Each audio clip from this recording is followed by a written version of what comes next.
Today, you are about to meet a man whose story is as raw as it is inspiring. Troy Tukuniu, born of Niuean and Irish blood, raised in the inner west of Sydney, forged by struggle, survival and fight.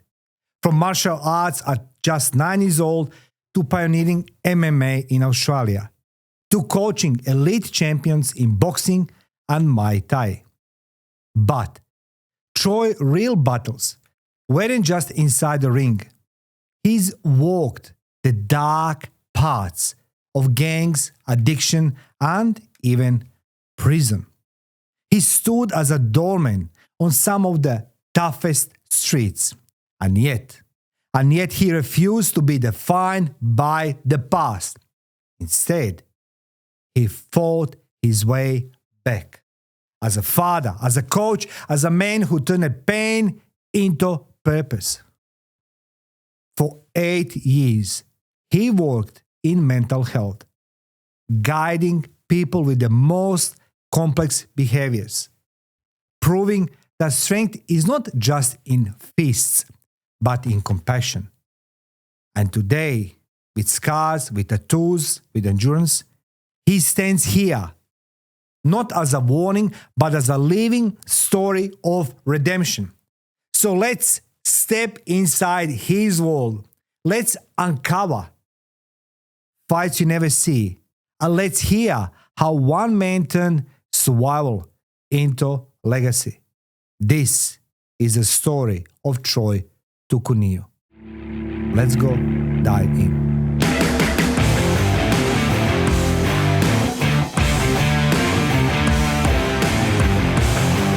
Troy, welcome to the studio live to Butterfield, and thank you for coming today on this little chilly day. It's the first day of spring, actually. Yeah, that's why I chose this day. Let's go celebrate this day.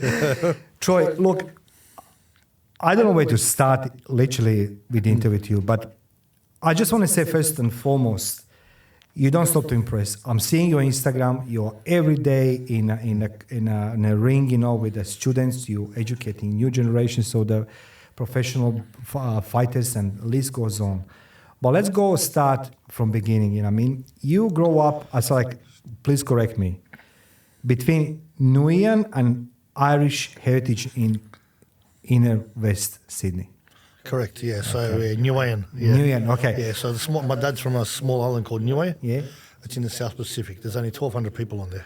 That's all? Yeah. Oh, my God. It only got electricity maybe 9-10 years ago. Jesus. It was running, yeah. So it's an interesting island. So he's a big islander, and mum's lily white Irish background. How did they meet, if you know, if you're from How did they meet? Yes. They met at Sydney RSL back in the day. And then you come, right? That's it. Then there was me and two other sisters. My God. Two sisters, yeah. Yep. Did you ever feel torn between those two worlds, Ireland and Irish heritage? Yeah, I guess when I was living in New Zealand at times, my father's dark, my mother's white. Yeah. Predominantly was a black area, a brown area, whatever you want to call it. So a bit of trouble when I was young, big time. He's the half caste, he's the whitey. But then over here it was reversed. My mum's white, my dad's black, and it was more, he's a Kiwi, he's black, blah, blah, blah. Yeah, for Look, sure. There's so much colorful past you have, We need to start somewhere. So when I was doing my little research about you, and you sent me your introduction and everything else, I saw that you're the man who had a very, I would call this very active past, but yet you corrected yourself. Correct. How did you find yourself to be in MMA, boxing, being the doorman, the bouncer? Doorman, it's a nice word. Doorman's a nice word. What I mean? Yeah. But I feel like, the days when you work must be difficult, everything else. What was your life growing up for little Troy to become the Troy who followed the gangs, who followed addictions? Can you introduce us to that world? How did you become that guy from the street? Funny enough, through the martial arts and that, you get a bit of a reputation. And going through the boxing, anyway, on the street, I was very handy, I guess, as a youngster, and I didn't take a backward step. I was just told by my father, Yeah. always stand up for yourself. So people noticed it, and then you start getting offering, oh, do you want to run some money here, run to this club, run to that club, do this sort of stuff. And it sort of started from that. And then, you guess you mix up with the wrong crowd. Did you ever felt that you mixing the wrong crowd, or did you been tempted with the money, girls, To me, at glory? the time, to me at the time, they were, it was probably the right crowd. Fair income. Yeah. To me, when I see as I got older, Yeah. I was doing a lot of wrong. Yeah. But in my eyes, it was loyalty. Initially, it was like the brotherhood, all hanging out together, training together, and it was all good until years later. Interesting enough, I didn't know that part, how you started, because you need to ask your guests, you can just guess, and guessing it's mother all fuck ups, so I can't do this. But I remember when I was as well 12, 13 years old, I went in a boxing club because I was being bullied in school, and nobody want to help you, so I go amongst all these guys. And the youngest one, you get all shit, but you walk amongst the big guys, nobody touches you, so I can understand that one. So what was your first experience with addiction? How old you were? Obviously you're running the nightclubs. Those days, you didn't ask Troy, are you 18 years old? Can you stand on the door? But the size, right? Yeah. It was different times. Probably my first bit of addiction was actually later in life. I think addiction was closer to when I got divorced, to be honest. I'd taken drugs, 100%. I was on the door. He was there. They work in King's Cross. You work in all the good clubs, home nightclub Sydney. You finish your shift. What do? You party. You got girls. Yeah. You think you're something special. Really, you're not. But those days you think you're special. Yeah, your ego gets the better of you. I'll be honest. It was a very egotistical world to be involved in. There was money everywhere if you wanted it. Yeah. There was girls, whatever you wanted. I was driving around in nice cars. They weren't mine, a lot of them, but I had access to them. It was all fake. It was all fake. 100%. Can I just let's go do reflection now. For those young guys watching right now, they want to be what you were in the young days. Rough, tough guy, chicks, drugs, all this Andrew Tate lifestyle. I know. Good way to put it. I put it that mildly. What would you tell them? What would you tell any boy who says I wanted that life, you had that Troy life? No. Why is that? I discourage them. I'd say no. I think a real man earns his money or does the right things legally. Funny enough, I always did work. Stick to work. Stick to your goals. Don't go down that path. It never ends good, Yeah. And what I mean by that is people around you might get shot, might get hurt. Yeah. You're injured, you might get injured. There's always something, you're always looking over your shoulder. Yeah. I think if you pedal around misery is going to kick you in the ass one day. It's going to pay you a return visit as it did To you. for me with addiction. Yeah.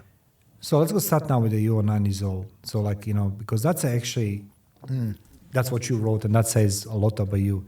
As a 9 years old, you went to do judo. Yes. Is that the first martial art you tried? Yes. 9 years old. Yeah. Okay, tell us what possessed you. When you see 9 years old, I know you're laughing.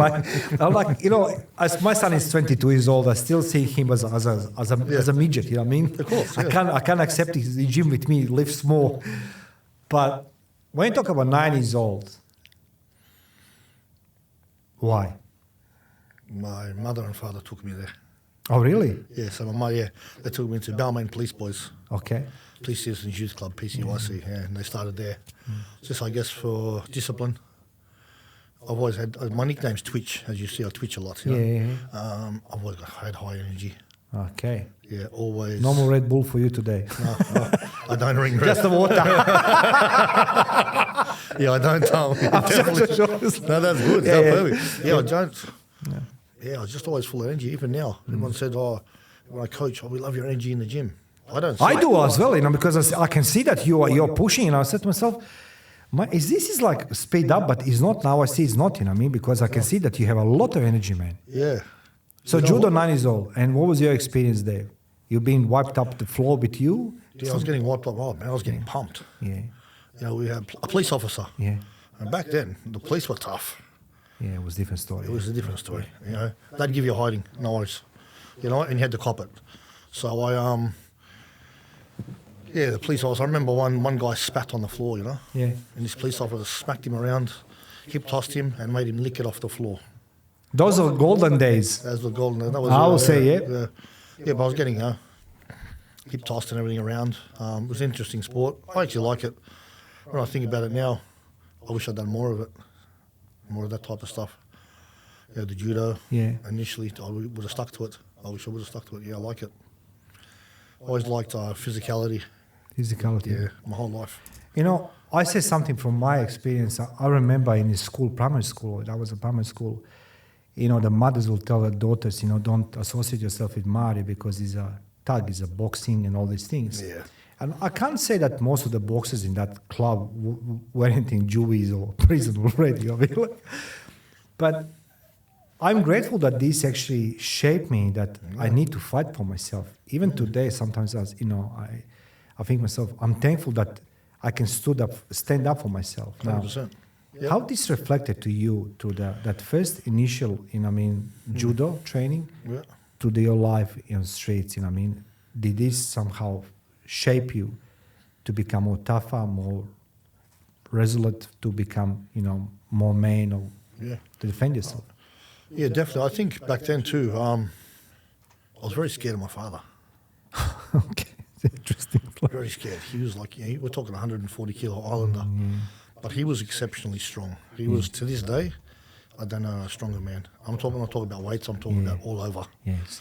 And I just always wanted to be like him, I guess. Okay. I wanted to be like my dad. He was my idol. Even though he was pretty violent at times towards me, I wanted to be like him. And I at the time I didn't think it, but now I think, yes, I wanted to be like my father. And my father was calm and quiet and had this amazing reputation, for being calm, but if it was on, he would have stopped it was gone, pretty quick. That did shape my life a lot. And being told by my father, don't ever take a backward step. Yeah, you're a man. If you're in the right, you fight for it. And I never did. Can I just ask you, it's now, I skip ahead of the time. No. When you compare the parenting today and parenting you and I going through, because when you talk about father were afraid, see, my father was a short, skinny guy, but I was always afraid of him. Yeah. I don't know why. He would just look at me, I was just like, Yeah. But he always told me, you need to stand up for yourself, don't let everybody pushes you around, because I will come home, everybody, fat and this and that. He says, what do you want me to go? And when I start bashing other ones, and, he says, don't do that. But when you see the today kids growing up with their parents, they don't stand up for themselves. How do you feel? How that Troy feels now when you see the kids today need to fill the form, somebody bullying them, you can't push them. Yeah, I think it's quite sad, to be honest. I think we're being demasculized. Masculinity is being taken away from men or boys to start with. I agree with you, yeah. Hence, like my boys, they, my twins, they've only just started boxing, really. Oh, okay. Of course they did. They were soccer players. Yeah. But they didn't have the life I had. Oh, okay. And I tried to take them away from them, but I didn't realise it. They said to me, Dad, we're your sons, but just remember that. Yeah. And now they're physical. They like to be, not that they're tough, but they can handle themselves, I know. Yes. They're not scared. They're growing into men, which I'm proud of. Yes. But back to what you were saying, I find that it's very sad. A lot of kids are getting bullied, and they're told, "Oh, you can't do this anymore. You can't do that. You can't stand up for yourself." But why? There's so much suicide out there. Yeah, that's my question. The life you lived, we're gonna come to this part. It wasn't the perfect, and you say like Mario, it beat me for my ass at the end. You know what I mean? 100%.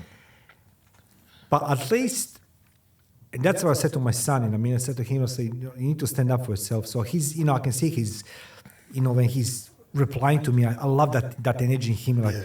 He's not rude, but he doesn't let me to push him against the wall. Not physically, but to overpower him, I said to myself, oh my God, thank God, he can stand for himself, right?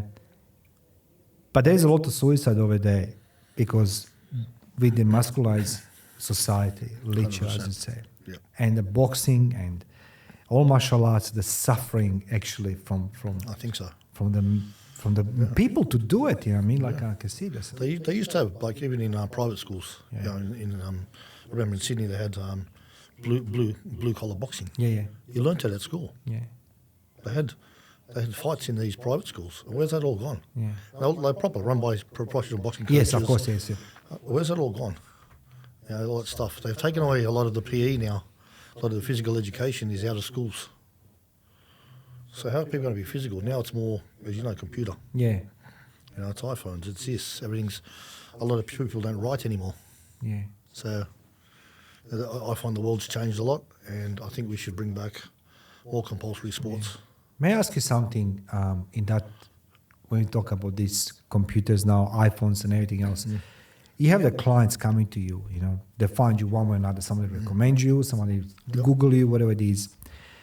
And somebody comes to you, like, let's just say, who is in 40s and 50s like me, and say, like, hi, Troy, my name is Mario. Yep. My life is shit, I need to man up, I need to exercise, I need to sweat.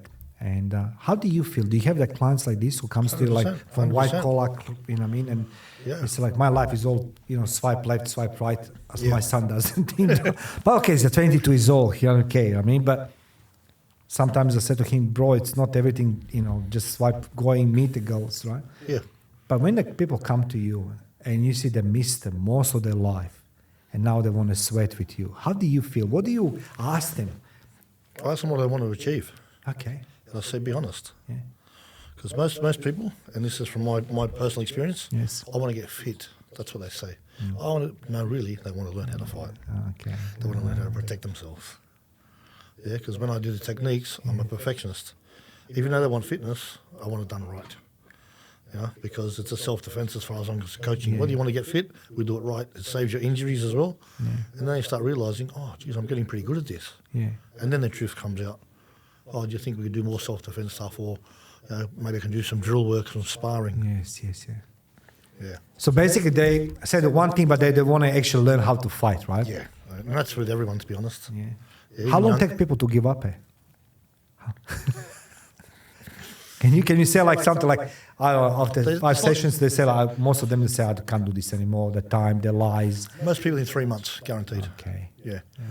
It's like they say with anything when it comes to training, there's that 3 month period. You'll either make 3 months or you won't.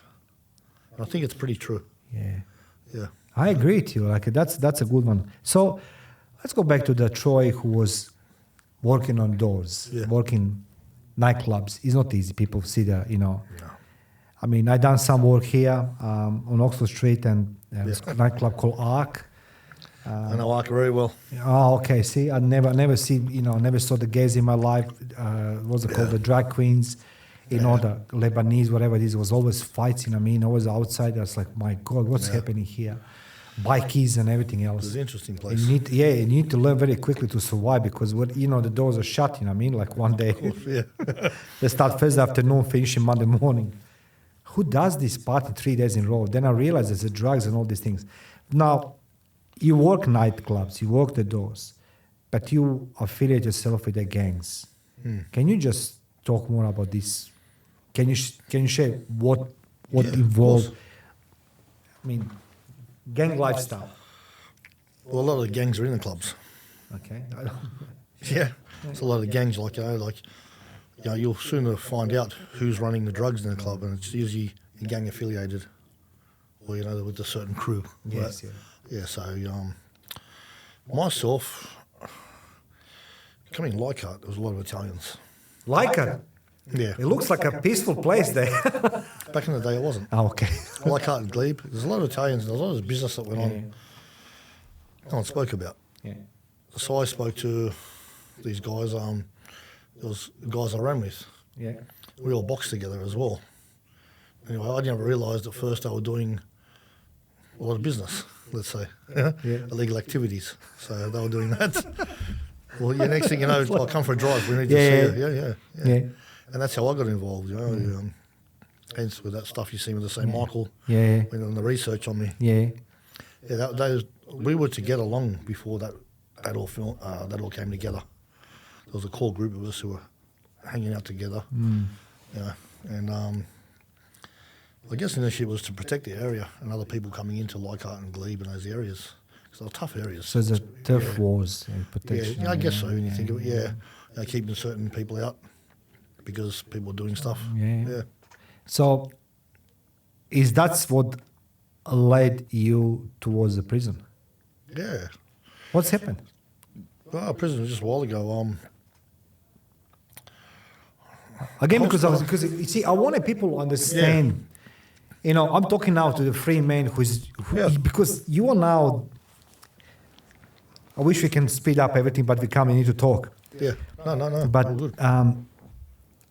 many youngsters seeing their life on a TV, on a series and everything else, docos, and they think the life, prison, this and that, everything else, it's, that makes me rough, that makes me the face, the name, and all these things. Yeah. But it is not a life like this, you know what I mean? No. I want you to explain to everybody what it's actually happened to you and how did you survive the days in prison and for how long? I was lucky I didn't do that long, to be honest, but it was long enough.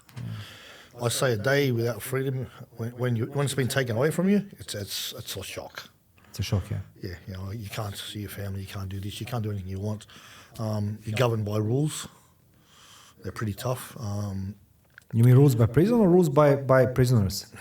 Both. Both. Yeah, both. My God. Both. You'll get tested in there, 100%, to see if you can back yourself up or not. These days, it's a lot different. I had a short stint in, I think it was about probably 2.5 years ago.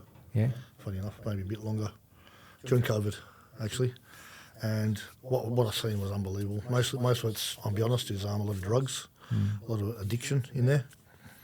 That was the main thing. I think there was only 2 clean guys at the time. That was me and another guy who happened to be my cellmate.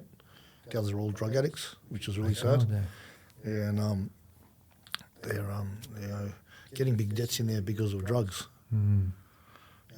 Buying up drugs in there and getting big debts. It's crazy. I wouldn't wish it on anyone. I met somebody recently on university where I was lecturing, and he was in prison, and he served a quite long time. And he told me, Mario, the prison was difficult, but he said, for me, the true prison started when I stepped out after 10 years. Yeah, well. Because he says, nothing was there for me anymore. He's like, those calls shut down, nobody wants to talk to you. Yeah. Can you just describe to anybody how you can survive or not survive in prison? I mean, have you been tested? From your recollection? Yeah, I was lucky. I had a pretty good reputation. I bet you did. Yeah, I didn't get tested, especially last time. I thought I was going to get tested big time. I didn't, thank God. But I made sure. Yeah. Funny enough, I'll tell you a quick story. Yes, please. The guy who became my cellmate. Yeah. I won't say his name and embarrass him, but he's a pretty big guy. Yeah. He's from different place. Yeah. Different place. Yeah. Pretty hard area. He said to me on the truck, we're coming from was Carryong, locked up in Carryong overnight from Newcastle to Carryong, getting taken to the remand centre in Long Bay. Anyway, he says to me, you look like you're clean, you look like you're pretty fit. I go, yeah, I'm all good. He goes, do you want to be his cellmates? Yeah, no worries, buddy, all good. Are you clean? Yeah, no worries. We get in the cell. Yeah, he pulls the door closed on me. Yeah. He goes, I'm going to tell you something straight. He goes, I'm the 3rd most violent prisoner in the prison system. And when I didn't flinch, I could see the look at him. So I remember sliding my foot back and I said, right now, in this cell, I'm the best fighter in the whole of the prison system. Yeah? I'm going to fucking smash your head in. Jeez, and gone. You'll see his whole demeanour change. He goes, what? I said, brother, I know who you think you are. I'm not anyone you've ever spoken to before. And we ended up sorting it out. It was all good. Yeah, it was good, yeah. Yeah. I think it was just a testing thing. I ended up getting him pretty fit. Yeah. It's not a movie. Life is not a movie in a prison. You live this. This is reality. And I mean, you test it. You can get attacked over moving food. Yeah. Just moving food. So just say you got a fridge there, Yeah. and you've got, you've bought up and you've got special privileges and you've got food. Yeah. You can get hurt over moving someone's food and putting yours on top. Silly things. Things that people just don't fathom. My God. Yeah, you know. So when you finish it, obviously, the sentence, you come out, free man. What happened? What did you decide in prison? What you gonna do with your life? You don't want to go back? The gangs, street life, prison? No, It was difficult for you to adjust yourself, or? no, I was fine. Yeah, okay. I was fine because I'd made a decision that I don't want to ever come back to this place. My children need me, and it's about time I woke up and because I'd had a good relationship with my children. Even when I got divorced, I was still heavily involved in their life. And to my ex-wife's credit, she never stopped me seeing them, which is very rare. That's very rare. Very rare. We had a few issues here and there, like anyone. But when I come That's all life. Yeah, it's like Yeah. But she never stopped me seeing my kids, which is a blessing. Yeah. And during that stage, I had addiction issues, and she didn't bag me. I'll be honest with you. She didn't bag me and my kids. She never bagged me. She said, "Your dad's a good man. He's just going through some stuff. He's all right. He'll be back." But my kids never ever doubted me. They never ever left me. You're a lucky man. When it comes to the Like my eldest son, my eldest son is 31, and my twins are 20. They've never ever left me. And I was embarrassed when I went in. That last time I went in, I was embarrassed because I had to tell them. I didn't think I was going in. I was pretty confident because I got convicted with no evidence. So I believe God was giving me a kick up the arse. I was confident I wasn't going in. It was armed with intent. But there's a lot more to the story than came out in than prior to the lead up to all this happening. But do you believe, like when you talk about God now, if I may ask you, you may not answer this one. Do you believe that we get in the signs from the God of life that we should correct our actions, or maybe we should not meet somebody comes in our life, or maybe we should not on that train or like that meeting, whatever. Do you think that God or life gives us those signs and we ignore them and we say, no, I know what I'm doing, and then run into the trouble? 100%. 100%. Like even when I was in there, this time I was in last time, because it was COVID, we all got locked up together. So you weren't getting normal prison. You don't get prison yard time like everyone else. It was an hour at a time. My God. So because there was all these other prisoners, and because they were worried about COVID, you had to go your whole. If I got locked up with those 14 guys, the two went out on that 14. The 14 guys went out on the visit together. Oh my God. We were all segregated. Yeah. Everyone in there was funny enough. You get to know some interesting characters. Turned around and said to me, "Yeah, you don't belong here. You're too good for it." And I was like, "Whoa, what?" Can you imagine somebody said this to you in prison? Yeah. And numerous guys were locked up with. And we're talking full-on heroin addicts. Yeah. There's one bikie guy who was cool. You actually liked him. He was a character. Yeah. Even my cellmate. After getting to know him after this little altercation, we had this. And it was just, they said, I remember that. And that was a big eye-opener and a big wake-up. You don't belong here. I'm admiring you. So interrupt you, Troy. Yeah. It takes a lot of courage to say these things, particularly because your kid's going to listen to this. 100%. You know what I mean? And your ex-wife. So, to be that guy who says, I make a mess in my life, my kids suffered, my ex, she was good, she never stopped the kids and this and that. Most of men will blame everybody and anybody. Do you blame yourself? 100%. 100%. I blame everything on myself because, you know what, I knew right from wrong. No matter what. Anybody who's listening right now, truck is driving Sydney to Melbourne, people going to work. What your advice would be when we're making choices? What your would be best advice to anybody who does any type of choice? What not to do? Or what to do? Look at the consequences of those choices you're going to make. Weigh it up. Weigh it up, 100%. Yeah. Weigh up, is it worth losing your children? Is it worth losing your freedom? No. What's the good could come out of it? And if it's anything that's not really, you're not meant to do in society and do correct, the choices are always going to be bad. Bad. Yeah, I reckon that the repercussions will come back and haunt you. Why did you change? And kids, Okay. yeah. Did you have that like some type of inner voice talking to you? Maybe talking to yourself? Yeah, I was talking to myself a lot. And, I'm still to this day. I get in my head a lot. I talk to myself a lot, and I put myself in scenarios and go, okay, what's going on here? Come on, let's sort this out. I probably just only. Do you want a break? No, it's good. No, I'm all good. How to put it? I was always talking to myself. Trying to reason with myself. Is this worth it? Is that worth it? Well, blah blah blah. And before I went to prison, my kids said, "Dad, we know you had a very hard life. Pretty tough upbringing with mum and dad, with their grandparents and that. We're proud of who you are, and you've never given up on yourself." And that was a game changer as well, as part of me continuing to try and go right and go straight. You're a bigger man than most of the men I know now. It's hard to talk about those things. It's like, I'd say because it's so much dignity in you and so much you're humble with things you're talking.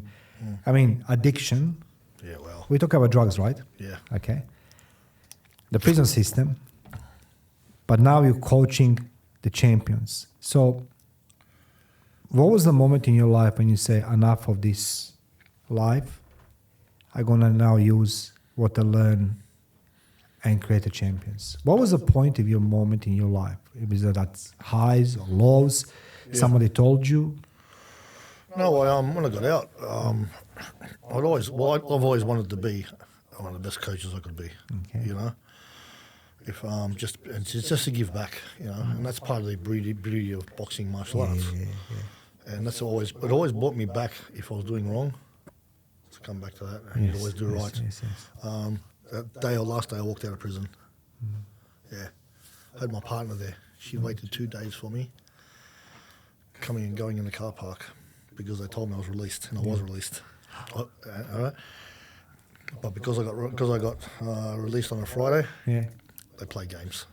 The prison staff play games. They haven't got your paperwork.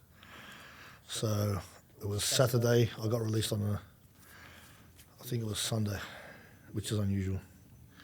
They're playing games. Oh, sorry, the office staff aren't in. These staff aren't in. And that's just part. You got to accept it. It's part of the game that goes on in there.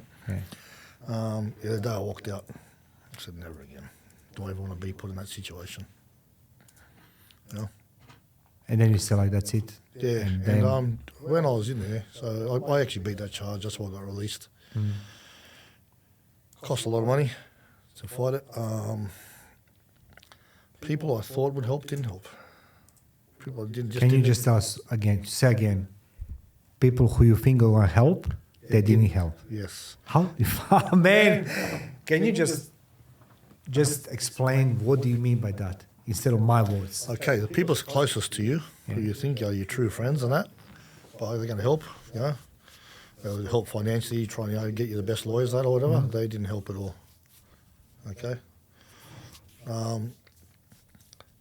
My best friend's wife did, because she tore him up and said, "Hey, listen, you better help him get this bail money, man. I get to get bailed and all this stuff, And he's going, oh, he'll be all right. And God bless her. Her name's Rebecca. Yeah. She gave it to him. It was my best mate. And he was my best mate from 8 years of age, When I came back from New Zealand to here. Yeah. Just a narcissist, really. He was. Yeah. He'll be all right. He's cool. He'll be all right. She goes, no, he's not. But then I had, another friend of mine, actually, he just lives around the corner from here. He put money towards it. I didn't expect it. He said to my partner, here's some money to help him out. I didn't expect it. A great man. Another man, who was doing it tough, he threw money in my account. He's trying to fight for his kids at the time. Yeah. He's having divorce issues and fighting for his kids in his own mental health battles, yet he found the time to think of me. Yeah. So.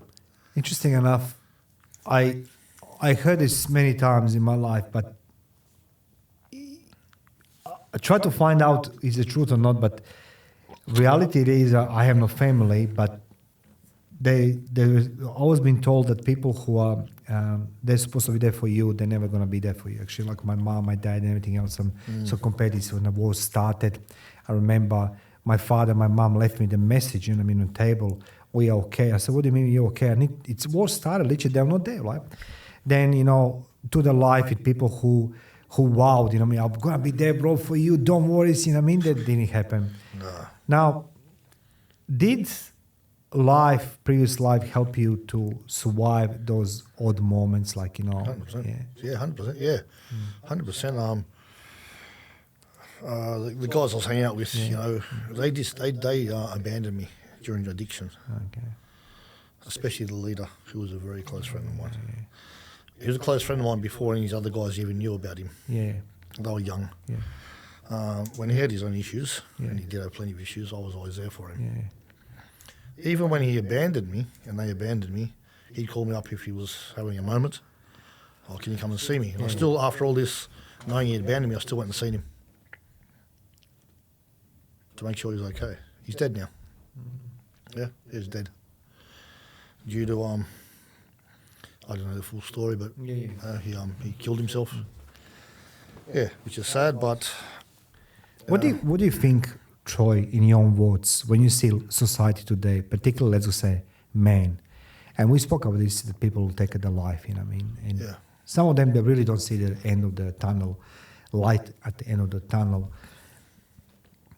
When the people face most difficult moments, and you face them not once, but many, many times, in many difficult circumstances, which most of us can't even understand, when you see society from your point of view and people take their lives and they have a mental health issues, everything else, what your advice would be to anybody, around you?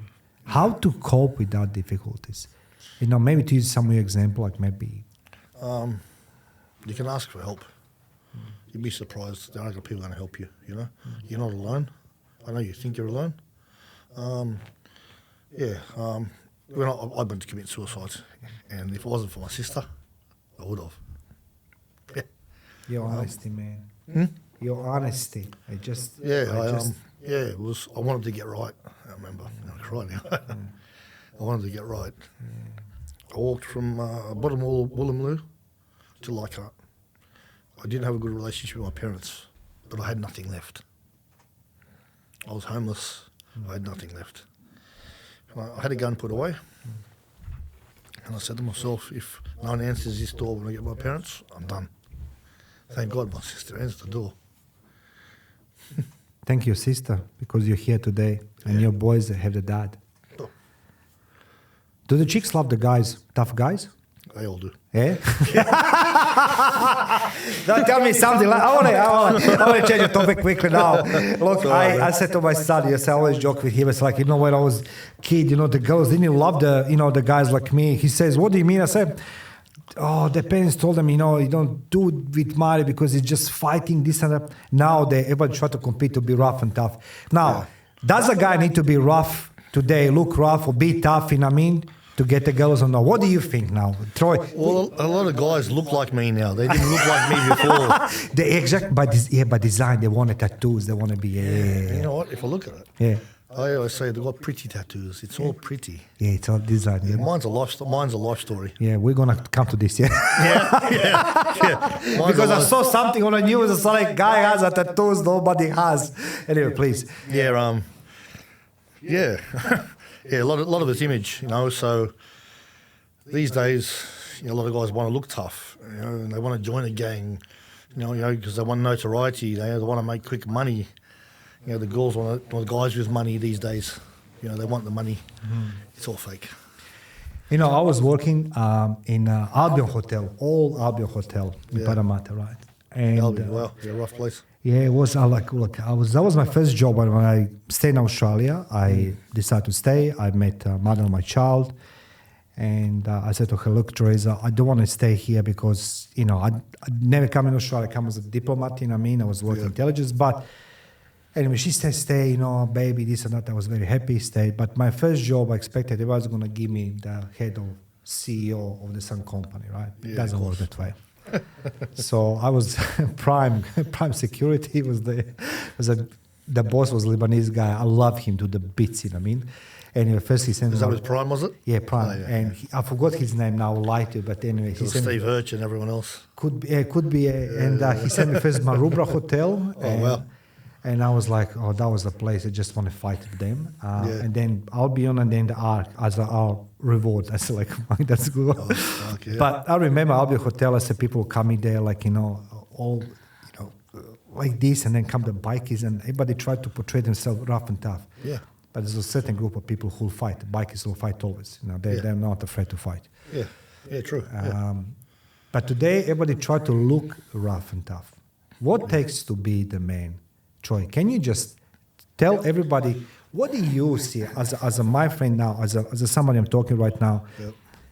We've been, you know, stripped of the manhood, literally everywhere and anywhere. Yep. What it takes to be the man? What would you say somebody, if you want to be the man, be the good father, or I don't know, go in gym, I don't know, do this or do that? Yeah, lead by example. Okay.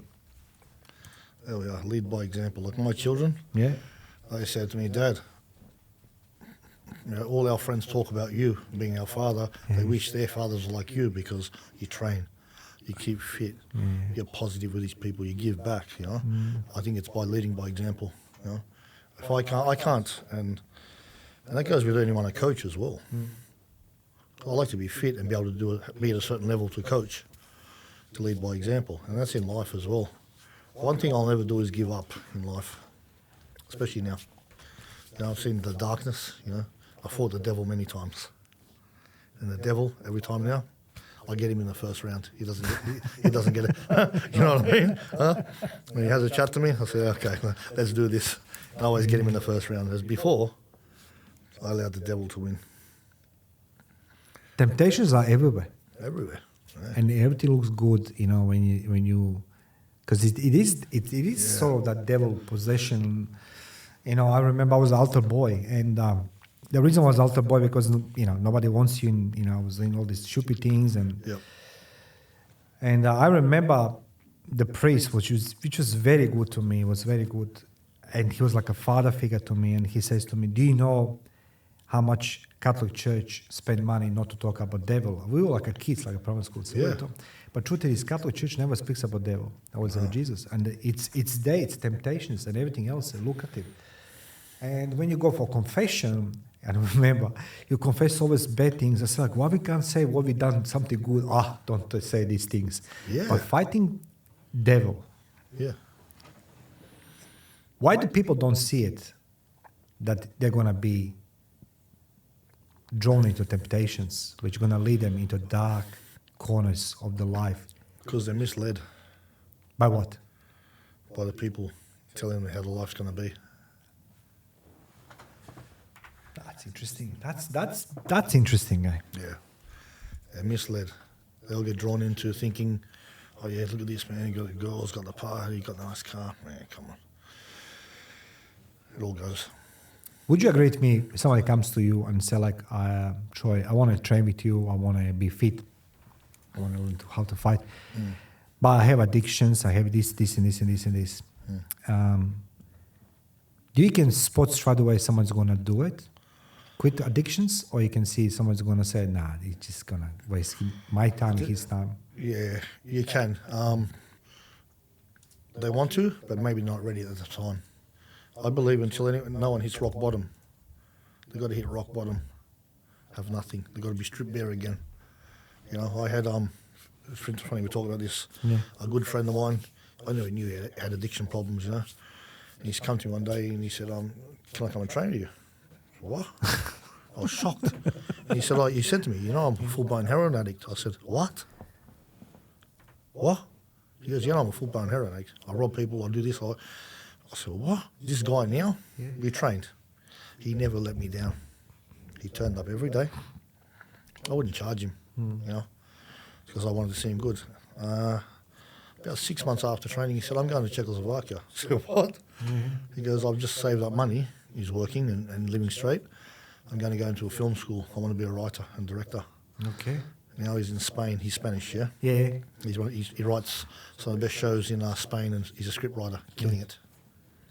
So You must be very proud of yourself. yeah, he was. Are you surprised you didn't know he was addict?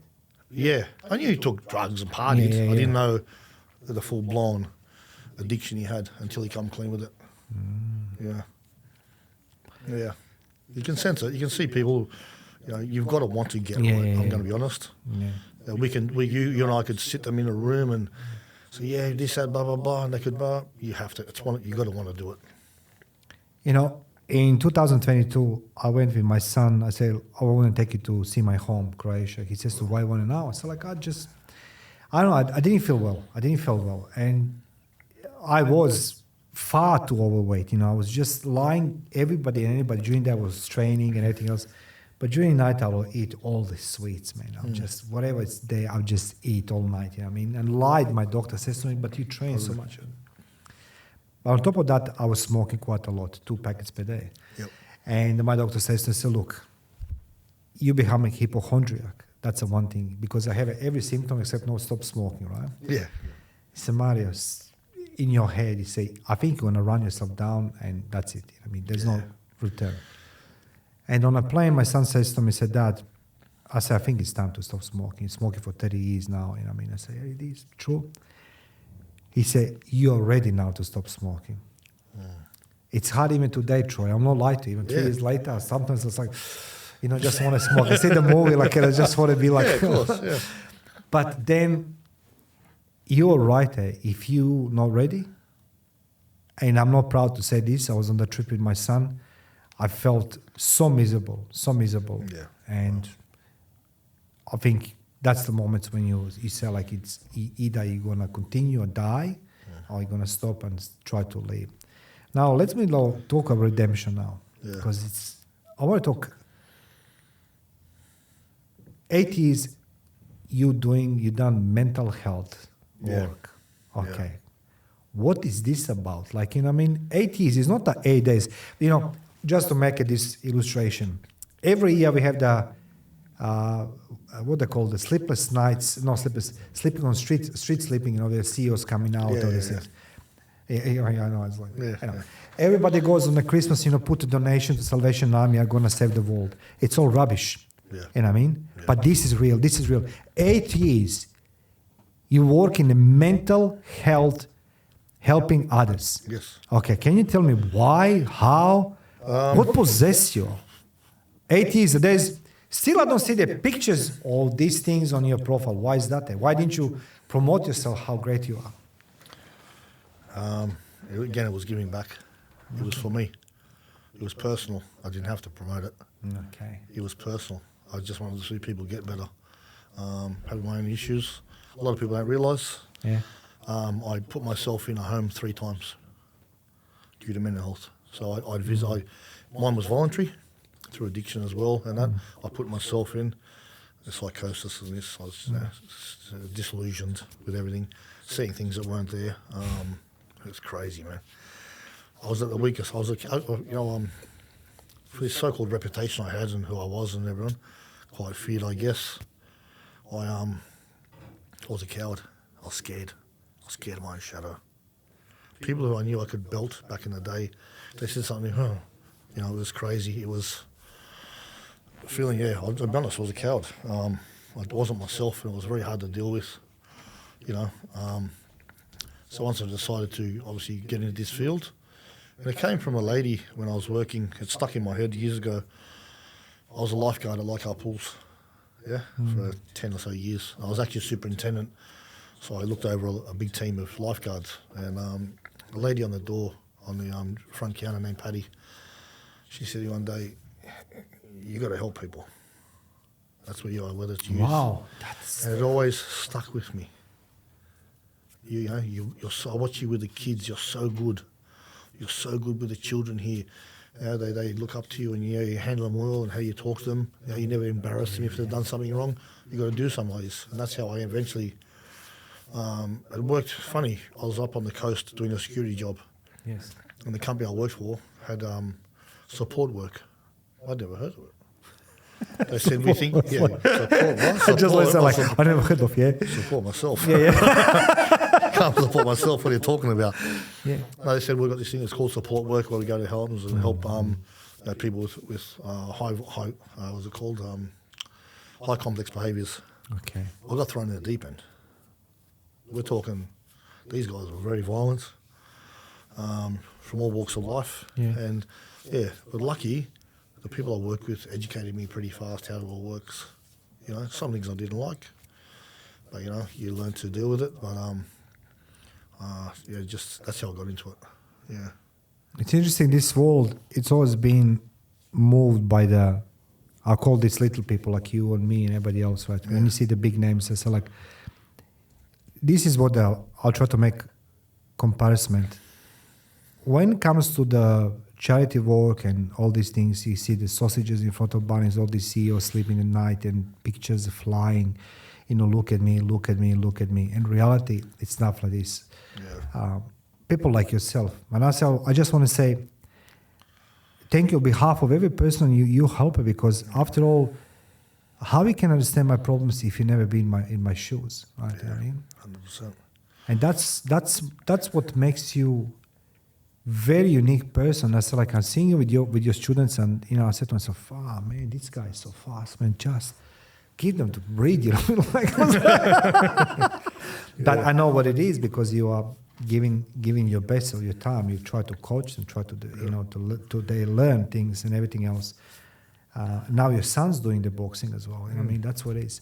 So when people admit, like yourself, this is the very intimate question, I'll call this, right? Okay. You say two things. You were a coward. Yeah, 100%. Which leads me to question, when you say this on this podcast, which is 360,000 now strong, aren't you afraid that you're going to be judged? No. Not at all. Why is that? Why? Because, you know, people, I think that, would you agree with me this? There's no better motivation in your life than being afraid that your reputation is going to be tarnished. Everybody's afraid their reputation is going to be tarnished. But yet you put yourself in front of firing squad, I call the public, right? Of course. And you say, I was a coward. 100% I was a coward. I don't care what people's opinions of me anymore. I don't really care. Okay. I'm not worried about it, because you haven't lived my life. You're not me. So why are you going to judge me when you haven't lived my life?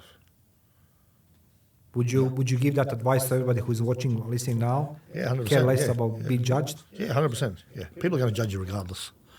You know, people are going to judge you if you're doing good, if you're doing bad, whatever you're doing, because there's so much jealousy and ego in the world. And a lot of people will have a go at you to mask how they feel. Oh, okay. That's powerful. That is powerful. That's why I see it. You know, a lot of people put you down because they don't want to change. So the best is, like I said, when I was in addiction or whatever, not doing, or you know, doing criminality. Yeah. People wanted you to be where they were. They didn't want you above them. They wanted you below them. So do anything to keep you in that world, and you know, where they give you drugs, just so you weren't doing good. They felt shit about themselves. Yeah. I don't talk to my best mate anymore because of all this stuff. No. Interesting. Yeah, May I ask you why? Yeah, it was actually only come up recently. We hadn't spoken. We sort of. It's hard because I care about him. Yeah. You know, if you don't want to talk, let's go. No. I'm going to. No, it's all good. I'm open. Yeah. We got on a school chat, so we got on a school chat, WhatsApp. You know. Yeah. We all muck around that. Anyway, all of a sudden he ripped on me about being a drug addict. To you? Yeah, on this chat, which all our school friends, and you know, and I went, wow, have you gone that low to make yourself feel better? Because you're the one with fucking cocaine issues right now, and you know all this. So I went, wow. I said, all good, and I took myself off the chat. I'll never speak to him again because I don't need to, because I know that's his shit. So I have no need to speak to you anymore. You know, I don't speak that openly about this one. I have a brother, didn't spoke to him, now it's 11 years for the similar things. No regrets. No. You know, you want to try to be better, but putting me down, That's okay, bro. That's your issue, not mine. I don't care. I couldn't care less anymore. It is something difficult to explain to my own kid, you know what I mean? But I said, this is my choice, and I need to do this because I know that I'll be on receiving end, and I can't do this. I don't need to be judged by somebody 20,000 kilometers away from my life. This might sound harsh to a lot of people listening to this podcast. I don't care about my mother. I don't care about my mother because no matter what I did, whether it was good or right, it was never right. It was never good. Yeah. When that article came out that you've seen, we're at a Christmas party, and the Daily Mail came out about the redemption and all that sort of stuff and what I do now. She said, "You'll always just be a thug." I went, all good. That was the last time I decided, I thought, I don't need to speak to you anymore. It was actually the first time my dad spoke up and said, "Hey, listen, leave my son alone." I remember he said something along those lines. We're at a Christmas dinner. I hadn't been to Christmas with my parents for years, so it was a big event. And she's tried to belittle me in front of everyone. So that's your stuff, Mum. It's all good. I don't need to speak to her again. I mean, what's happened with our parents? When you talk things, since you mentioned very first time you were afraid of your dad, that was me. My last conversation with my mom was 2008 on my birthday, which was 70 September. And she told me, "I wish the day you're born, you slip out of my vagina on the floor and die." Wow. And I say, "Mom, you know what? Just you and I, we don't." She passed away a few days later. I said, now I understand you. Yeah. But now let's go talk about, this is a very interesting point now, our conversation. I want to talk about this. When you are naked, I mean, Speedos or whatever, those tattoos on you, do you think that do you see yourself or in the mirror, do you see these tattoos as the scars of your past? Yeah, 100%. Or maybe story of redemption? How do you see? Because it's like, you said something very interesting. We don't have the tattoos by design. No. You don't. Most of the people do, like myself. Yeah. It's, can I have the red here? Can I, do this? Yeah. Your tattoos was grown as you were growing up on the streets. We've got a lot of Japanese stuff as well. A lot of, the story of the dragon, the koi. The koi fish, so the koi of the dragon. Yeah. There's a lot of people have got that done very nicely. Yeah. I've asked a lot of them, what does that mean? Do you know what that means? Oh, no, it's nice. It just looks good. Yeah, but they don't know what that means, exactly. Yeah, but it's the story of life, You start off as the fish, and it's the story of life, and you eventually go from the dragon and you succeed, from the stuff in life. I've got one here. My tattoos, just stories of my life, where I've been. I could go, the gun. I always get asked about the gun. That's okay. Now, I was dying for that question. Okay, sorry. Okay, so I was stalking you, and I said, let me see the Troy. I bet there's nothing there. And it's like, oh my God, there's a picture. I think Daily Mail. Yeah, and there's you on the Speedos, and it's the man with the tattoos of the two guns. Yeah, the gun and this and that. Okay, can I ask you the story? What is that? Why is that? And I must be for the many ladies going to say okay, this is I'm sorry if I asked too much questions. No, it's good. No, don't be sorry. I get it all the time. That gun was a present. So the guy I said who passed away, killed himself. Yeah. He bought it. It was a reminder to me. It's a reminder of the life. Yeah, of the life. So who the people I hung around with, and also the death that it caused. They've passed away. Good friends of mine due to being in that life, and another friend of mine passed away, killed himself because he couldn't handle what he'd done. So it's all about life and death and the choices. People just think, he's You see, that's I want to say when people see you with all tattoos and let's go they put a name with your background and everything else. I want to say he's just a rough and tough, but actually you are metaphorically you say it's a life and death, symbolizing for you life and death, people you lost. Yeah, lost as well. Yeah. The world I've been involved in. The world I've been involved in as well. I didn't like, and then the death. My friends had passed away from that sort of stuff. And the stories from war from my friends who had been to war. It was all about through them as well. I still, I speak to a friend of mine. He was a 12-year sergeant in New Zealand SAS, and he cries every Anzac Day.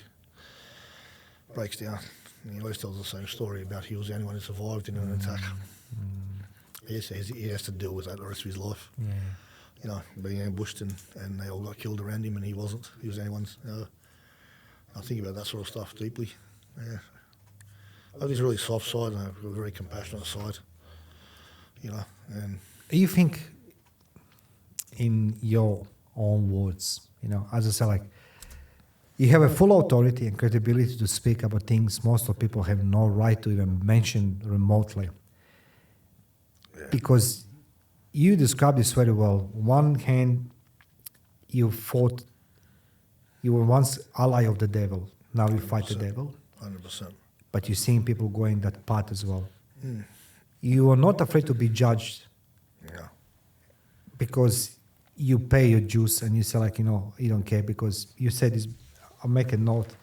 People who are supposed to be there for you, they were not there. You know what I mean, to help you. I mean, I just put my words, what you say, right? Yeah, no. But my question is, when you see somebody is afraid of the life, afraid of the everything, what would Troy say to them? Anybody, male, females, midgets, whatever, you know what I mean? Unicorns. What your advice would be anybody who says, I'm afraid? Doesn't matter what. Why you're afraid? Why? Okay. I want to find out the why. I ask them, why you're afraid? Yeah, and I want the truth. I want the truth. Why you're afraid? Let's sit down and have a chat. We can get through this together. You know, a lot of people won't sit with people. They don't want to hear their stuff. You know, I'll sit with people and ask them, why? What's going on? What has caused you to come to this part of your life where you're afraid? What are you afraid of? Failure? Not being good enough? Being judged? Yeah, I ask those questions. Why? Why? Why are you afraid? Yeah. You see, everybody talks about fear. Everybody, like, you know, everybody try to cure the fear. I know I say there is no courage without fear. Yeah. And you've been there. Like, and it's like, you know, I admire you because for the one moment you didn't portray yourself as a superhero, supernatural, and I done everything. But you say from the onset of this interview, everybody can hear it. And still echoing in my ears, you said, Mario, it beat me for my ass, my decisions. You know what I mean? And it's like, and this is like nobody, because young man sees now, it's like, no, I want to be like a Troy in nightclubs. Yeah. You know, take a Troy time in behind the walls, you know, in prison and addictions and everything else. But you come on other side. Now, you're coaching a lot of people, boxing, martial arts. Why did you choose to coach other people? I mean, on top of being, you work in mental health, you know what I mean, departments and organizations, helping people with addictions, with the mental breakdowns, just to name a few, like, you know, only you know what they face it. But then you go into coaching the champions. Yeah. Why is that? Because I like to see the results. I like to see what I can do to make people's lives better. Yeah. You know? Yeah. And being a coach is harder than being a fighter. Okay. So much more stress. Okay, can you tell us more, like, Man, like okay, you know, I'm seeing on you guys, I'm going to put in the comment section below, we're going to see all the links on all socials of the Troy Tukuniu, and feel free to give him a follow, like, and give him all your love. But one thing you're going to see with the Troy, that is certainly he trains to the last atom of your energy. But tell us, why is it more stressful to be coach than fighter? think about all the personalities you've got to deal with. Yeah, that's that's so true. Yeah. And I'll tell you what, fighters Yeah. are like 5-year-old children. Okay. I can buy this. Yeah. So a lot of them come and if they're not getting enough attention, Yeah. well, why are you giving this person more attention? What about me? I say, well, this person's got a fight coming up. You haven't, for instance? Yeah. If we want to talk about fighters. Yeah. So they're going to get more attention. Have I ever not given you attention? Because me, for instance, I did a beautiful seminar and I was shocked, Mario, for IMC at Liverpool. My friend Paul Collier asked me to come and do a seminar. Yeah. I rocked in, there was 54 people there. That's not That's not normal. 54 people. is a lot, yeah. So it was lined up like Bruce Lee in Enter the Dragon. Oh my God, I were love lined that. up. Oh, come on. So Yeah, imagine. bring me childhood. Yeah. Yeah. Yes. And I walked in and Paul, I said, who are all these people? He said, they're here for the seminar. Yeah. Oh, wow. I made sure I got around to every single person of every single level and spoke to them. Because that's my job as a coach. Yeah, a lot of coaches don't coach anymore. They Yes. just talk. The talk, yeah. They talk. I like to coach. I like to demonstrate. That's why I like to be fit. Still, reasonably fit. And be able to demonstrate, the footwork and everything else. Because I believe a coach should be able to do that. I should be able to demonstrate why we're doing this, why aren't we going to do this, this is going to happen if we do this. A lot of coaches now just do pad work, and they're good at pad work. Yeah. But I guarantee you, if you ask them why you're doing this, it looks good. Oh, yeah, it looks, They couldn't break it down. That makes sense. They can't break down, the combination. Why are you going to do this, So, hence why I'm doing this coaches course we're going to do. Because we want to bring it back on. We want to bring coaches in Australia to a proper international level. When we talk about martial arts, Yep. I think that's a one sport, and I'm the senior citizen. I'm doing this because I like it. Sometimes I fought last year twice. I didn't win. We know why. Big mouth, me, and I couldn't find excuses, but it was me who lost. Anyway, the long story short, it is I think the martial arts, particularly the boxing or the cage fighting, UFC, MMA. I think that the only sports where the fighter brings what he knows or she knows, their word, and the coach as well into the cage. Because I just want to compare something, maybe it's not normal to compare that way. Recently I was in Thailand and went to Phuket. And my coach, Rodney Williams, says to me, listen, go there, Muay Thai, try to explore this, and say, come on, of course, I'm going to go there. But I found myself there because it's a lot of people there go train.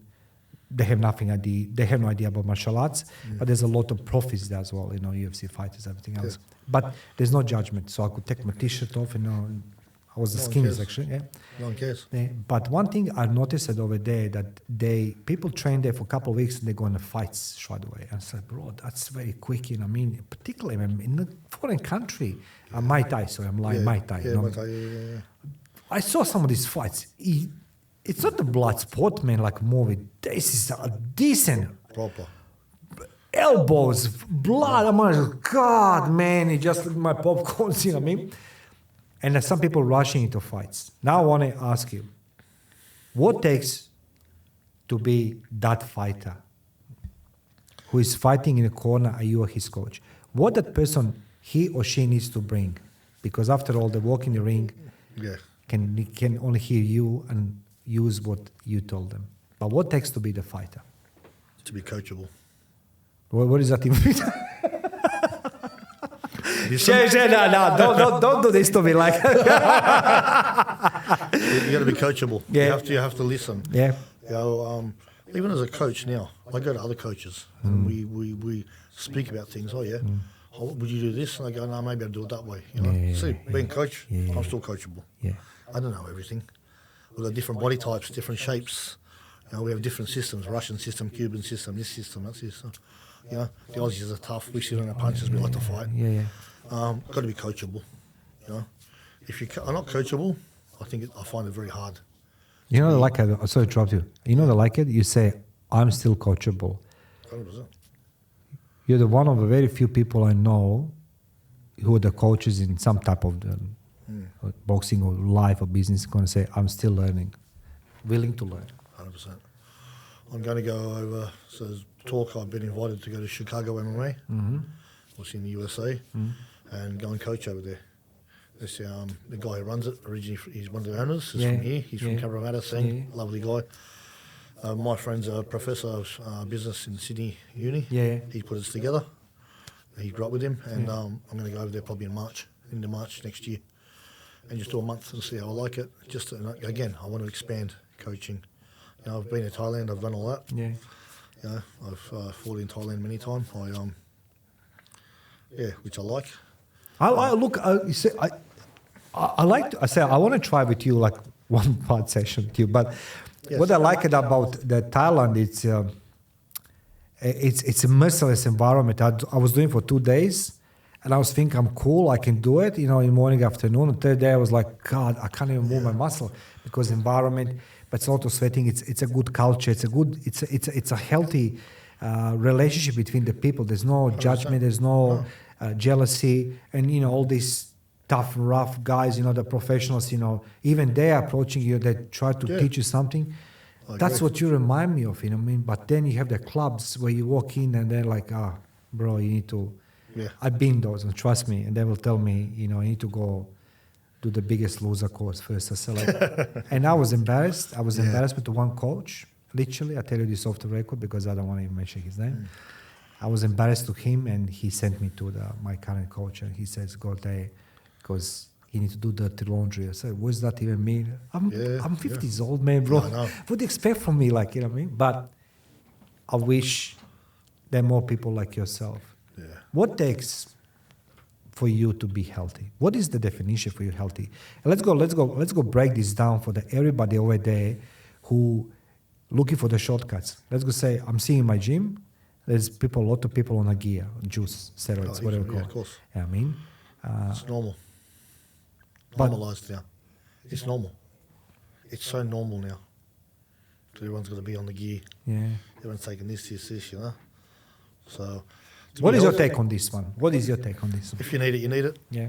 Yeah.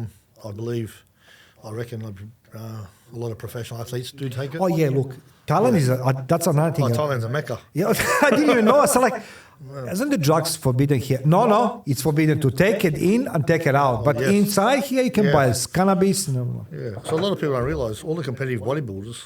I'm not going to name. It wasn't Dorian Yates. Of course. Not Dorian Yates, but some of these big Americans. Yeah. All the cream of the crop up in the Mr. Olympia. They trained there. Yeah. They trained in Thailand because the gear was there. So they trained there. That's why over the years the gym culture, the weightlifting gyms and all the commercial gyms have gotten good as well, because these guys came along and they could get on the gear and do their preps and everything, and then go back and compete. Because it was available. My God, It's not illegal. Yeah, it's not illegal. So I don't blame them for doing it. I guess if that's their sport. What is take to be fit for fighting? Is this as we grow up on a Rocky Balboa, 4 o'clock morning, eggs, running? What do you suggest to somebody to be fit, not just for the fight, but to be fit, just physically? Generally? Yeah, generally. You've got to have a balance. You have to have a balanced lifestyle. A lot of people overtrain these days. Okay, yeah. Like I've run ultra marathons, yeah. Oh, really? I didn't know this. Yes, I've run ultra marathons. I ran the 6-foot track in the Blue Mountains, yeah. They say it's 48 kilometres as the crows fly. Well, let me tell you, it's a lot longer because you're zigzagging, you're down through water. I was fit at the time, but I wasn't healthy.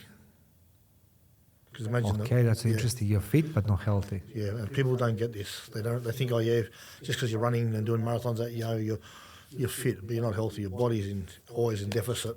You're always trying to recover. So what will be balance for anybody to train? Look, I try to go 5 days per week, but I know the one day it's literally bullshitting. I mean, I'm walking a treadmill. I don't do nothing. Just walking treadmill and look at me. I'll not lie to you. I mean, I was like, as my coach Rodney says, it's like, okay, did you put all your T-shirts with your names? And yes, okay. Can you start now? Yes. You know what I mean? But you are different level. You know what I mean? And you train different. You train the champions.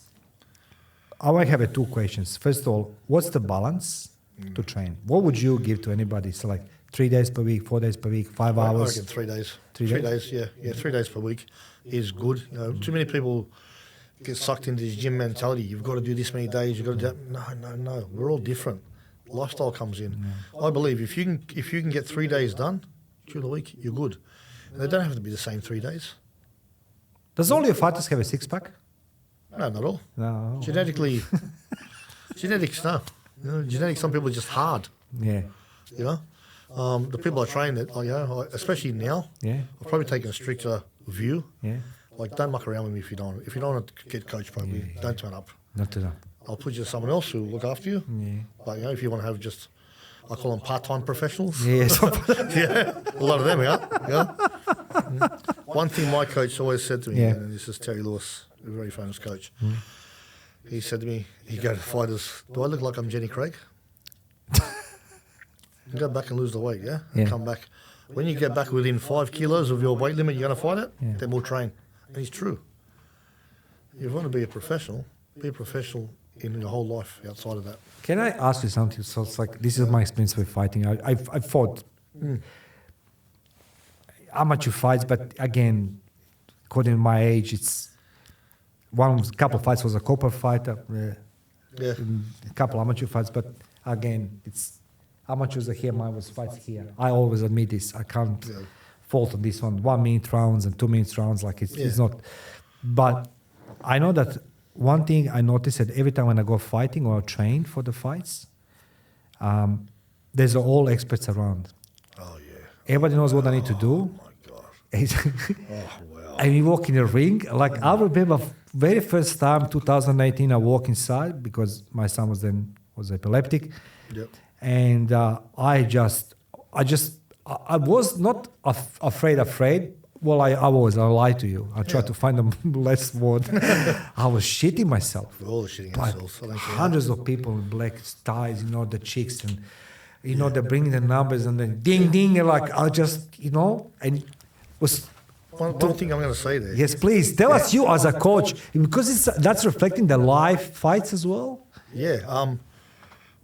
Like I've got these things like executive fighter. Yeah, all these yeah, things now, Yeah. These guys get bagged. Like I see them training, and some people go, the experts, Yeah, all the experts who wouldn't even do this Yeah, anyway. yeah. They train every day and do a bit of sparring. Go, oh, that's bullshit fighting. Yeah. Wait a second. Are they getting hit in the head? Yeah. Are they fighting properly? Yeah. It's not bullshit fighting. Yeah. Yeah, it's still fighting. And I love seeing these guys who they take this challenge, like a 12-week challenge, and then get in and actually fight. Yeah. I think it's a fight to me. It is fight, but it's okay. So I'll make it because it's how to say. It's not like what you see with your professional fighters, but I say like once when that ring is ding ding, man, let me tell you, like now I can't wait to fight. Even my coach Jordan says to Samar, it's like, did you see the end of the ropes? I mean, why you need to go to the ropes? Yeah. I don't know, I can't stop it. I mean, and they're like, everything's like hurting me 2 days later. But thing is, I feel alive, that's a train, but you train the champions. Yeah. How do you deal with the people, with your fighters who lost? A good question. I comfort them. Okay. Yeah. Because you think about, they're on a high, bar, and then, they're in their head mentally. We've worked them up to win, and when they don't, you've got to deal with that. The self-doubt. Yeah. I'm not good enough. I sit down. A good coach, and this is, I'm going to say something. You'll see, and a lot of people said this as well. You'll see who sits with the fighter when they lose at the end of the fight, who's around them, comforting or talking to them, and who leaves. That's a good point. I see it all the time. Yeah, I will always sit with someone. You don't feel well when you see these things, somebody abandon the fighter. No. I don't like fighters being set up by their coach. I heard this just for a payday. Yeah. It happens a lot, I believe. Where the coach knows he can get a payday because he's going to train him, he'll get a cut out of it anyway, knowing the fight's going to lose. I don't know about it. I'd rather you not fight because you got a life after fighting. Yeah. What if they're doing this for their family? Which a lot of people do. In this country, we don't get paid enough as a pro. I heard that. It's tough. And I'm not blaming promoters. Yeah. I'm not blaming it. They do the best they can, but if it wasn't from promoters, we wouldn't be fighting. But I believe the purses will get better eventually, but not right now.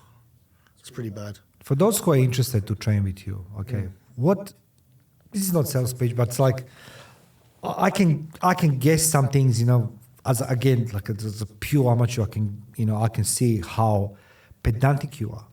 Yeah. How what I think I've noticed it on you. When the coach goes in the morning, 7 o'clock in the morning, in a cold boxing gym with his student and trains, that's the coach. Yeah. He's doing this, so like you can expect the best. But Do you offering any programs or if something comes in the future? Yeah, of course. Yeah. Please. Programs 100%. Not Jenny Craig thing, okay? Like so. No, not Jenny Craig. We're going to definitely offer programs, 100%. Yeah, for sure. The world's changed as a coach as well. Mm-hmm. Some people can't get to a gym or they're too embarrassed. So there's online coaching. Yeah. Yeah. What do you think about that online coaching? I don't mind it. Okay. Yeah. Just certain things. Yeah. But ours is a very visual sport as well. Yes. Any combat sports is very visual. But you still, I believe... Who can come to you? Like who? Anyone. Anyone. I'll train anyone. Yeah, I trained back in the day, Laurie Macri. Yeah, that high up in Macquarie Bank. Okay. I trained him and 4 of his friends, and we're still all friends now. Okay. Laurie lives in New York. Probably one of the most humble men I'd ever met. Okay. Yeah, when he got married at his house at Maroubra. Didn't have all the rigmarole, millions and millions of dollars, but he remembered where he came from. This man, I couldn't praise him. He came from nothing. Yeah, played a bit of footy. Those guys, I've trained everyone. Can you train somebody like, again, like let's go say I put myself in a position when I train, it's not training only to lose the weight or what's it called, be only fit, but I know that the boxing gives me that mental clarity, like, you know what I mean? 100%. In my case, when I walk out, I'm always ready, you know what I mean, to stand for my family, for my kid, whatever it is, you know what I mean? And it's like, I know I can give you 110%, you know what I mean? I'm not afraid of the challenge. Yeah. So you prepare the professional fighters, boxers, and what, MMA as well? Or? Yeah, MMA, whatever. Yeah, I do a lot of striking for those guys, for the MMA fighters. So the kicking and the punching, I do a lot of that. I was, like I said, I was involved. I was lucky. Larry Papadopoulos is... So familiar, yeah, so he's as far as I'm concerned, he's the godfather of MMA in Australia. Okay. He fought Ken Shamrock, he fought Frank Shamrock. Okay. Before UFC, before Pride, they were in Bushido and Pancras and Shooter. Well, yeah, Larry's the godfather of my kids, actually. Yeah, really? Twins. Okay. Yeah. So I was lucky enough to be involved and be involved with a big pioneer of MMA in Australia. A lot of people don't know like Larry's worth and what he did for the sport. People like that, you know, I learned a lot of that. I started getting a bit of grappling. We had the whole gym, and we were lucky to have a wrestling coach who was Russian, who trained in St. Petersburg out of the university. So who I got on fabulously with. God bless him, he passed away. So I was lucky enough to be involved in that and learn some grappling and stuff. You know, you're very humble, man. You know, you're a very humble man. Like I was like a little kid. I was like, I want to see the Troy today, like the story, the life story, and everything else. But you know what I mean? I'm grateful. Everyone I've passed. Everyone who's ever put time into me. I remember a friend of mine asked me on Heavyweight MMA on a little podcast. He said to me, I've never seen anyone in all the time we trained together, there's only two people who had your drive and your ability, like you just keep going. And it was because I was never good enough. Never good enough. I was never, ever good enough because in my parents' eyes, I was never good enough. So that stuck with me. Even now, I've just realised I'm good enough. You know, I'm happy with where I am and I want to give back. I'm good enough to be a top-level coach. I know I can believe in myself finally. For years, I didn't. You know? People like you are very rare. Yeah. And I tell you why, because we spoke from the beginning. You live the life many people can only see in the movies. You admitting that you're the covered, 100%. You've done these things in your life, you faced it, the sentence, imprisonment, betrayals, parents, friends, families. Yet here you are standing and you're educating all of us. And it's like, if you guys really looking for somebody to be your mentor, and that I don't buy that bullshit of the NLP coaches, life coaches, business coaches. But this is example here right now in front of me, Troy, who is been there and done things and saw things and survived. So if you're looking for somebody who can guide you to your life, he is the man. Troy, thank you for being my guest today. Oh, thank you for having me. No. I'm actually the honoured one. Trust No, me. you are. To get my message out there and to if I can help people, Yeah. you know, I'm the How they honoured can one. find you? They can find me on Instagram Yeah. at Fight Coach PT. Yeah. Yeah. On Facebook, you know, Troy Tukuniu. Yeah. Or at Fight Coach PT. Yeah. Yeah, I'm gonna put your details as well, but I say like, you know what I mean? And Yeah. the guys, feel free to reach to Troy, you know what I mean? And talk to him how he can help you to change your life. Look, I'll leave my email as well, you know, email address so they can contact me. Mentoring is a big thing that I'm wanting to move into. You know, I realised that after I was working in Long Bay Jail as a private professional visitor, in the mental health ward, so the pod 5 and 6, and I went in there and I just thought, wow, I've been here, and now isn't that fascinating? I'm sorry, it's fascinating for me. You've been there, but you go back to work. yeah, you know what? The first time I went in, when they closed the gate behind me, I'm sorry, I'm laughing. no, I'm laughing, bro, because I thought. Yeah. I went, fuck. Yeah. I hear the clang, Yeah. clang, change, clang, clang. And I'm walking through, and I had to act like very professional, but I was shitting myself. It's like, fuck, it triggered a bit of memory of being locked up. But then I got in there, and they were saying, oh, you seem so normal, Troy. I'm talking to these prisoners, Yeah, yeah? yeah. And I was going to support a certain guy, funniest guy I've ever met, Trevor. And he said, how do you deal with us? I said, what do you mean? He said, I said, you know, it goes through my mind every day. Yeah. He said, well, what do you mean? I said, I've been you. I've been where you've been. I still have my good days and bad days. Oh, I said, and I told him, I said, I've been in a three times. I put myself in a stay, they called it a visit, stay where I went and got my head looked at. I stayed in Camperdown, I stayed in Campbelltown, I stayed, yeah, so, yeah. You know, so they can find me. I'm here to help. I love mentoring. I love it. As far as I'm concerned, I'm real. Like you said about judgment, I don't care what any criminal or any other person who's been involved in my life thinks of me. I don't care. Yeah. You know, I'm here to give back, and as far as I'm concerned, I'm a teacher because life taught me. You are Yeah. truly one of the few people I can say. I put it this way: if I want to send my son somebody to be talk and somebody to guide him in life, I'll send my son to you, honestly, because the guys. Thank you.